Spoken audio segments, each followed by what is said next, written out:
Je suis partisante, bien sûr, de la médiation, puisque je préfère toujours trouver un arrangement plutôt qu'obtenir une décision. Un procès, c'est une plaie ouverte. Nous sommes au XXIe siècle, il y a une évolution de la société qui n'a échappé à personne, et je crois qu'aujourd'hui, et nous avons de bons exemples dans l'actualité française, européenne et mondiale, les gens veulent être des acteurs. Ils veulent être des acteurs dans leur succès, et je crois qu'ils veulent être acteurs. En tout cas, moi, je suis partisante de les conseiller dans cette voie-là. Il faut qu'ils soient des acteurs dans la gestion de leurs litiges. La personne qui n'est pas représentée, qui n'est pas assistée, a quand même un cadre protecteur. Et je crois que c'est très important pour les médiés de sentir que même s'ils ne sont pas assistés, même s'ils n'ont pas le meilleur avocat et le médecin conseil à côté d'eux, ils seront écoutés, ils seront entendus.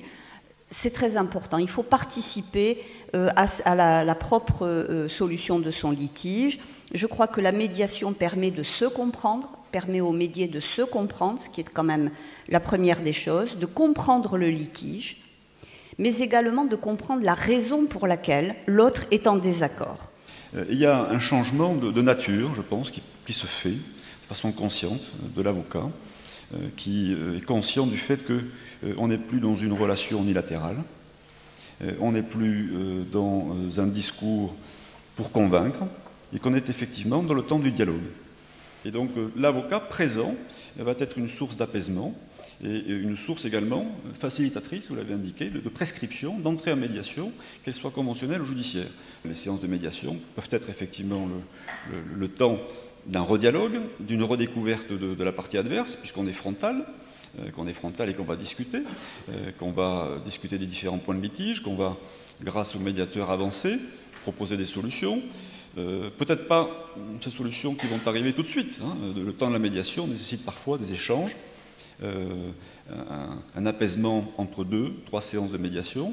La culture de la médiation que nous avons, nous, au Centre de médiation de Toulouse-Pyrénées, c'est toujours d'impliquer en premier lieu les parties médiées, puisque c'est à elles qu'il appartient de faire ce travail, et ce travail va aboutir à un accord. L'accord sera le fruit d'un échange entre elles. Facilité certes par l'avocat et par le médiateur, par les techniques de médiation. Fondamentalement, l'avocat et le médiateur, à ce moment-là je rejoins les deux qualités, c'est fondamentalement ceci. C'est pouvoir fluidifier les rapports, les litiges entre parties, et leur apporter une solution.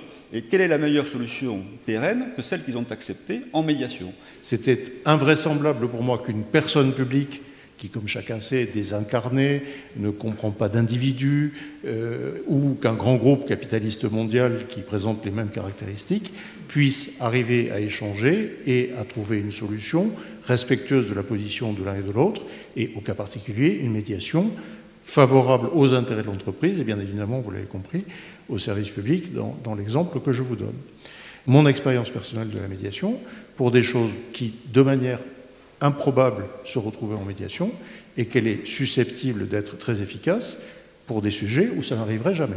Et dans ce dossier particulier, une solution a été trouvée qui n'aurait jamais pu être obtenue devant une juridiction administrative au cas particulier ordinaire.